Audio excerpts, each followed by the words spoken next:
This is John, and welcome to another Shasta Historical Society video, where we'll be discussing the foot of the mountain station today. The actual physical site is about 1 mile north of where I'm standing next to Dersch Rd, or off to the right of where the camera's pointing.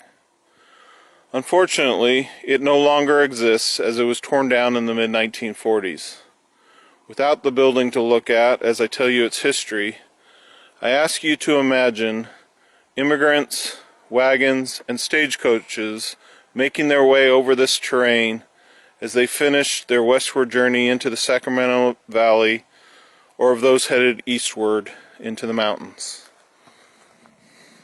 In the mid-1850s, W. Smith claimed the land in this area using squatters' rights.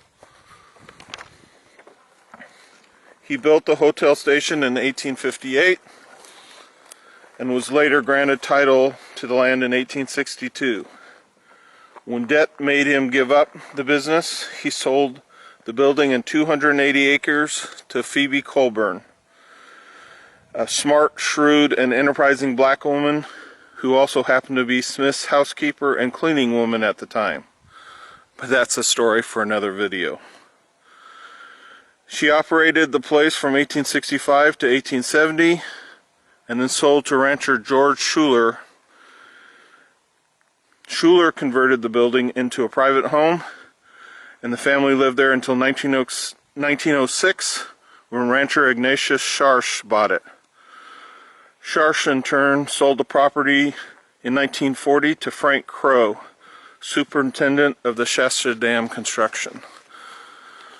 Now I'm going to head up the road just a little bit, because while most of this area has a lot of trees and brush, I can give you a little better view of the terrain up off here to the right.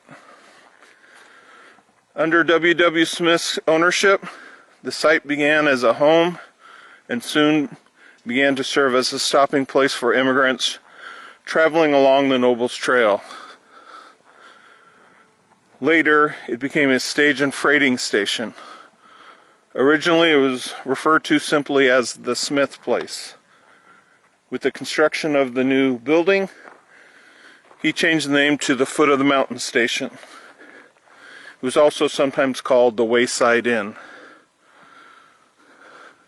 Visitors normally stayed a week to 10 days, during which they received lodging, food, entertainment, whiskey, and fodder for their animals. The building was grand in size and scope for the time. It was 2.5 stories tall, stretched 100 feet on each side, and had a 12-foot veranda.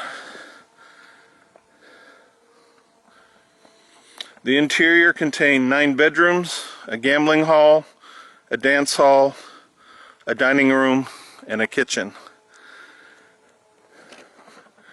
One side of the house rested next to a hillside, so you could only enter on the second floor on that side, the first floor being covered.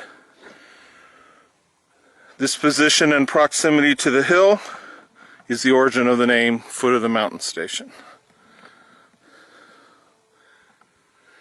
As you probably heard, the Historical Society is currently developing several self-guided tours which will take you to many historical places in Shasta County.